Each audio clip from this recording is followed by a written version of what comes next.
fi si kaadullee danda'u. Dhaggeeffadhu sittin hima. Miidhama kana yoo ta'e unu caalaan namni miidhameeru hin jiru. Atis yoo ta'e namni kamiyyuu jechuudha. Sababiin isaa dudda keenya duubaani wanti kun kan nutti dhufee jechuudha. Dhaggeeffatta yoo ta'e kanarra immoo kan dabalate ani hamma kanatiyyuu dubbachuu hin barbaanne waa'ee kanarraa haasa'uu hin barbaanne sababiin isaa sababiin baay'ee si jaalladhuu fi sababiin baay'ee si kabajuufi. Okay, anis otoo akkuma kee ijoollee maqaa isaanii himi otoo naan jedhanii na gaafatanii himeera ta'ee obboleessa kiyyatu miidhama. Ana hoo miidhamee kophaa kiyya homayyuu miti miidhameen jira. Nama 20 nama 10 meeqa taanee hojjenne video kana himi maqaa isaanii nan hin beekun jedheen gammee kana lakkoofsa isaa fuudhanii gammee kana maqaa isaa beektan hin beekun jedheen lakkoofsa isaa fiidhanii bilbila kiyyatti galchanii gammee my brother jedhee qabadheen jira. Dhaggeeffadhu achi keessatti jechuudha qaanii nani qaane sababiin isaa wajjiniin hojjenne. Okay, ani kophaa kiyya wanta danda'u oo jiraate ijoollee kana salphisuun barbaadu ofii kiyya waan murtoo fudhachuun barbaada. Si galaa'otee jechuudha. Sababiin dubbachuu hin barbaanneefan hamma kana miidhame. Ergiin achii ba'es ijoolleen dhugaan kun gadaa boonna lakke. Ani aboo wajjin hidhadhee maaddiirraa nyaadheen jira. Okay, si wajjin gaarummaas dabarseen jira. Sababii kanaaf waa'ee kanarra dubbachuun barbaanne. Ofii keetii viidiyoo baay'ee hojjettee dhimmi isaanii ulfaataadha. Dhimmi keenya ulfaataa ta'uusaa ofii kee akka hiitee baate ofii kee waan guduunfitee baateef dhimmi isaanii ulfaataadha jettee afaanii baastee kan miidiyaa gubbaarratti dubbattu ofii keetii hidhatte bara. Ofii keetii kennitee baate bara. Taaddee eenyu kenni? Sabbatoo eenyu kenni? Jawwisaa eenyu kenni? Suuraa oo dhaggeeffadhu sittin hima. Dhaggeeffadhu seenanii waan gaafatanii ba'anii dhabeen. Okay, dhaggeeffadhu sittin hima. Dhaggeeffadhu qaxxeedhiiti sittin hima. Si duraa jechuudha namni hidhamee ba'een jiru nuti kan wajjin viidiyoo hojjenne keessaa dhaggeeffadhu nama wajjin viidiyoo dhimma salaaleedhaaf hojjenne keessaa si dura nam tokko hidhamee hin baane. Maqaa kiyya kuulii ta'uu kiyya jechuudha. Si irraa kan hafe si'iif yeroo irraa kan hafe gammeen faatu guutuusaa beeku natti hin fakkaatu. Dhaggeeffadhu.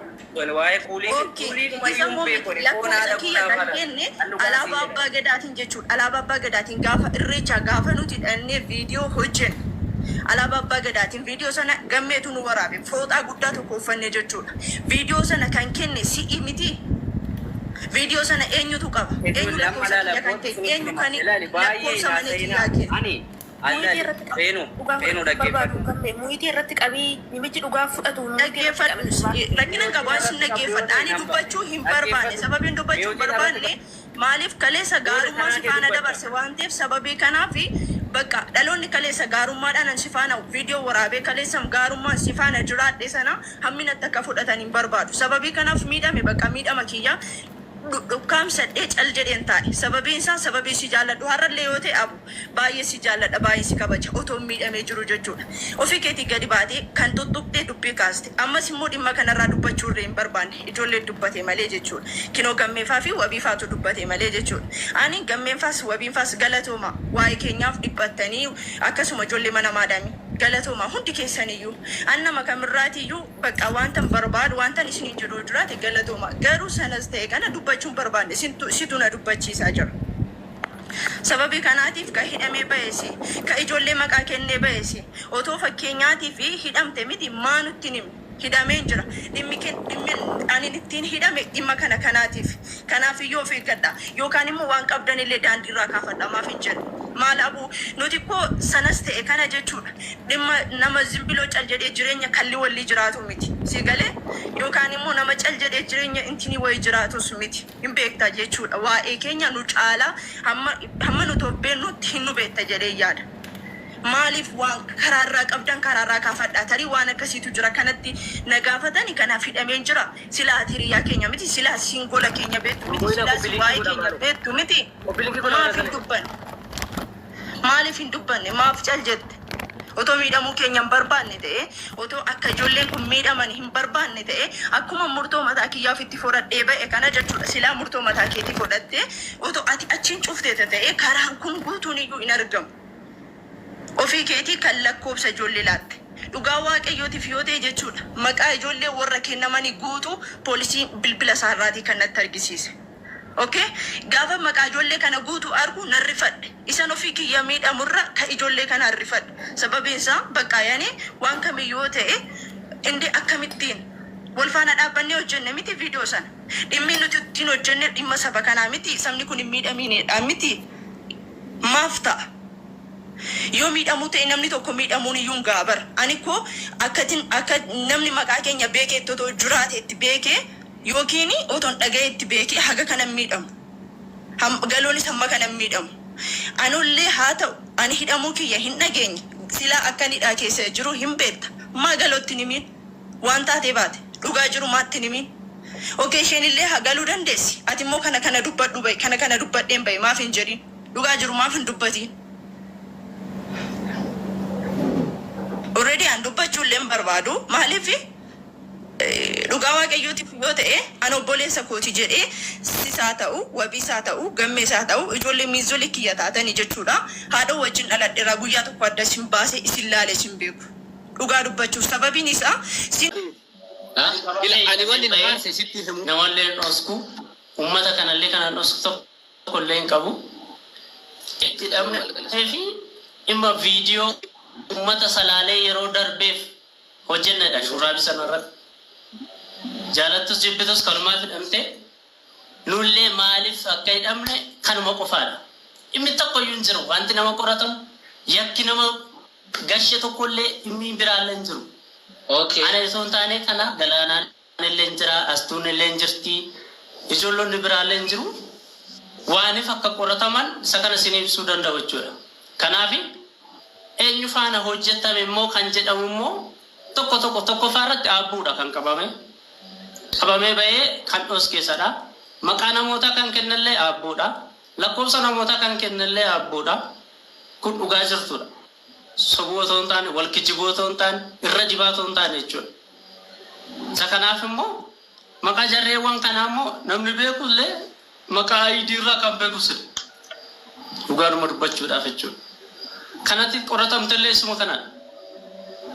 Anillee inkoole jedhee gaafatameera. Galmeerratti gaafatame maqaa keenyallee tokko achirra kan jiru lakkoofsaan kan jiru eenyu akkana kennallee gaafadheera. Tokkoffaarratti eenyu hidhamee akka bahe hin beektaa naan jedhe. Gannaan hin beekuun jedheen. Tokkoffaarratti hin beektuu naan hin beekuun jedheen. Nama qaabuu jedhamu hin beektuu naan jennaan beekaan jedheen. Dhimma kana wajjin dalagdaniitu moo hin dalagneedha. Viidiyoo sirriidha dalagneera. Dhimma mootummaa arrabsiisullee miti. Dhimma saba arrabsiisullee miti. Wanta biraa keessa hin galle yeroo sanatti jechuudha. Saba biraadha kan uummata sana rukute. Uummata kanaaf nu birmadhu mootummaan ni haasofne malee dhimma biraatiif hin haasofne. Garochi keessatti hidhamtee baate gootee immoo erga baateen boodatti immoo nutti meenne si gaafanneerra. Ani guyyaa 2-3 irra deebi'ee saba maaliif hidhamtee si gaafadheen ture. Garuu jingootee dhoskite. Garuu achi keessatti hundumaa dhaga'een bahee erga dhaga'ee bahee immoo ijoollota na gaafatan dhimmichatti ni meene.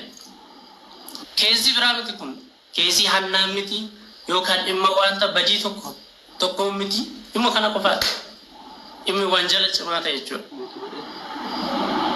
Kanuma namoonni hedduu waan biraadha jechuudha. Gaaffii lama sirraa qaba. Jechoota biraadha. Gaaffii lama qofan sirraa qaba. Qofaarratti isatti hidhamee bahee kan hidhamee bahee immoo maqaa jarreewwan kana zarzaree kan kenne immoo nama kana namoota hedduudha kanatti kennitee baate. Eeshi gaaffii lama qofan sirraa qaba. Dhageessee akka uummanni kun dhaga'utti jechuudha. Gaaffii lama sirraa qaba. Gaaffiin ani sirraa qabu jalqaba irratti fiidoo. Gaaffii kenneebso jecha no dhaggeeffatu qaba. Ani uummata tiyyuu nan hima yoo ati dhaga'u dhidheeyuu dhimma keeti. Gammeen hojjete moo hin hojjenne viidicha. Namoota hedduu otoo hin taane gammeen si gaafachaa jira. Namoota hedduu hin beeku. Hojjeteera miti.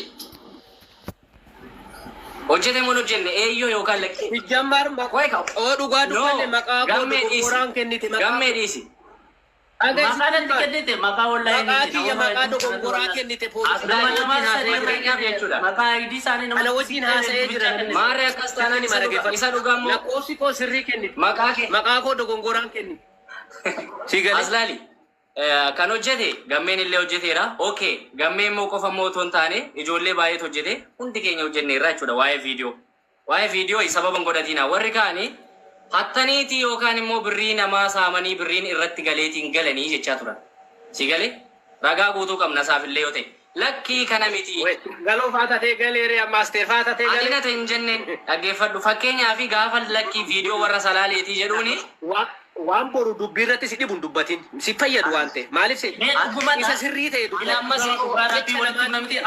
gochoota nuti gochoota gammeeni gammeen akkas taanaan borus galuu danda'a jechuudha rakkoon qabu isa dhaggeeffadhu warri kaanu maaliif afalire maqaa wallaalte baru baqaa nama ayidii beektu nama wajjin nyaattee dubbichaa kennite kana rakkoon kee ka wajjin nu wajjin ooltaa nu wajjin baataa nu wajjin galtaa maqaa ayidii warra beektu bichaa kennite gammeetti ansi beeka gammee kananti beektu gammeen beekta malee eenyummaa maqaa isaa maqaa ayidii isaan beektuati agaammaa jechuudha.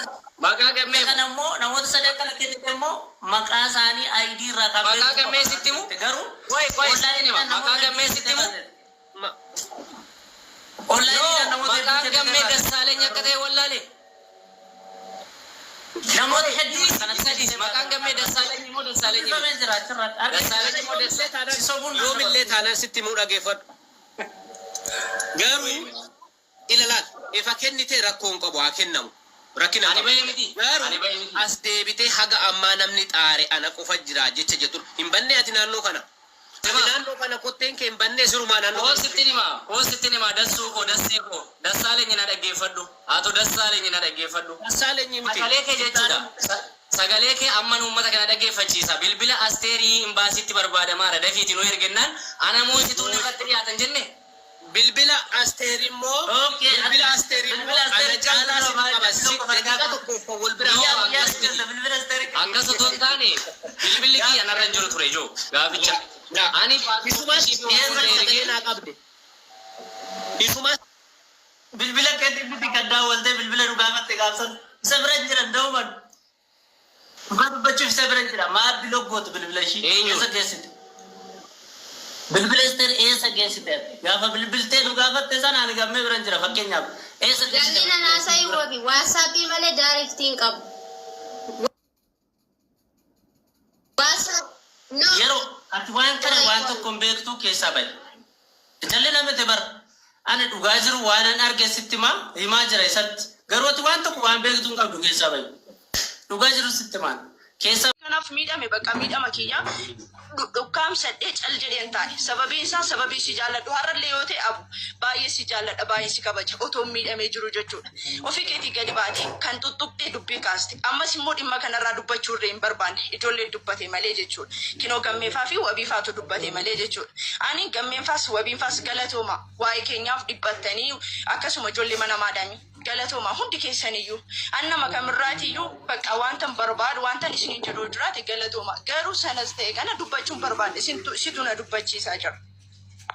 Sababii kanaatiif ka hidhamee ba'eesi ka ijoollee maqaa kennee ba'eesi otoo fakkeenyaatiif hidhamte miti maa nutti himne hidhamee jira dhimmi ani ittiin hidhame dhimma kanaatiif kanaaf iyyuu of eeggadha yookaan immoo waan qabdanillee daandiirraa kaafadha maaf hin jedhu maalafu nuti koo sanas ta'e kana jechuudha dhimma nama zimbiloo cal jedhee jireenya kalli walli jiraatu miti si galee yookaan immoo nama cal jedhee jireenya intini wayi jiraatus miti hin beekta jechuudha waa'ee keenya nu caalaa hamma nu tobbeen nutti hin nu beekta jedhee yaada. Maaliif waan karaarraa qabdan karaarraa kaafadhaa tarii waan akkasiitu jira kanatti na gaafatanii kanaaf hidhamee jira silaa hiriyaa keenya miti silaa singola keenya beektu miti silaa waa'ee keenya beektu miti maaliif hin dubbanne maaf cal jette otoo miidhamuu keenya hin barbaanne ta'e otoo akka ijoolleen kun miidhaman hin barbaanne ta'e akkuma murtoo mataa kiyyaaf itti fudhadhee ba'e kana jechuudha silaa murtoo mataa keetii fudhattee otoo ati achiin cufteeta ta'e karaan kun guutuun iyyuu hin argamu. Ofii keetii kan lakkoofsa ijoollee laatte dhugaa waaqayyootiif yoo ta'e jechuudha maqaa ijoollee warra kennamanii guutu poolisii bilbila isaarraatii kan natti argisiise. Okay gaafa maqaa ijoollee kana guutu argu narrifadhe isan ofii kiyya miidhamurra ka ijoollee kana arrifadhe sababiin isaa bakka yaani waan kamiyyoo ta'e indi akkamittiin wal faana dhaabbannee hojjenne miti viidiyoo sana dhimmi nuti ittiin hojjenne dhimma saba kanaa miti sabni kun hin miidhaminidha miti maaf ta'a. Yoo miidhamuu ta'e namni tokko miidhamuun iyyuu gaabar. Ani ko akka namni maqaa keenya beekee totoo jiraate itti beekee yookiin otoon dhaga'ee itti beekee haga kana miidhamu. Galoonis hamma kana miidhamu. Anollee haa ta'u ani hidhamuu kiyya hin dhageenye. Silaa akka hidhaa keessa jiru hin beekta. Maa galootti nimiin waan taatee baate dhugaa jiru maatti nimiin. Okay, isheenillee hagaluu dandeessi. Ati immoo kana dubbadhu ba'i. Kana dubbadheen ba'i. Maaf hin jedhin. Dhugaa jiru maaf hin dubbatiin.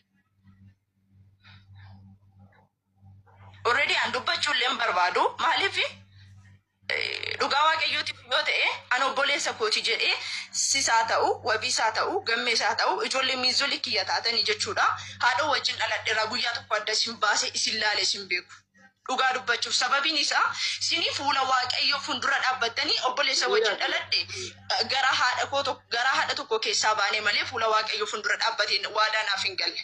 Isin garuu sababii kanaaf bakka baay'een isin jaalladha. Haga ammaatiyyuu immoo hin dubbanne. Wanti nan dubbachiisne waan baay'eetu jira. Maaliif sagalee waaqayyoo sana omaarraa hin qabnu jettanii kan dubbattan viidiyoo reekoordii sun waraabamee na bira ga'e. Ijoolleen gaafa dhufanii keessaa si gaafatan dhimmi isaanii ulfaataadha. Maaf akkas jetta? Ofii keetii otoo beektu akkamitti akkas jetta? Ofii yoo nu gargaaruu hin dandeenye namni illee nu gargaaruu danda'a. Maa dhimmi isaanii ulfaataadha ittiin siqamu. Maaf hin jedhama?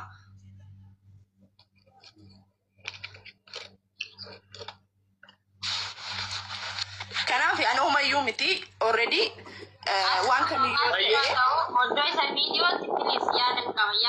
Yaada kanan dubbachiis abuudhaan jechuudha. Video kan waraabee ati mootii gaafa addunyaa dubbatu. Ati mootii gara addunyaa dubbatu. No, isa video isa kanarratti natti dubbata. Okay, booda dubbatta. Dhimma kana ati dhimma kana keessa hin qabdu miti dhaggeeffattuudha. Ati mootii godhan ati dubara waan ta'eef dhimma kana keessa yoo ta'u dubbatte gaarii ture. Sababii isaa yeroo dhaggeeffatu. Dhimma kana keessa hin beektu ati. Astoo antabaqaa fudhatee Situ ame ati mootii godhadhuti dhiira abbaa warraa kee haa dubbatu dura. Abbaa warraa kee haa dubbatu ati mootii godhadhu. Sisin gaafanne isa gaafatte. Dubbadhu abbooti. Abbu dubbadhu. Abbu dubbadhu. Situ gaafatame ati deebisi. Ishee ati taa'i booda deebistati. Let's go abbu.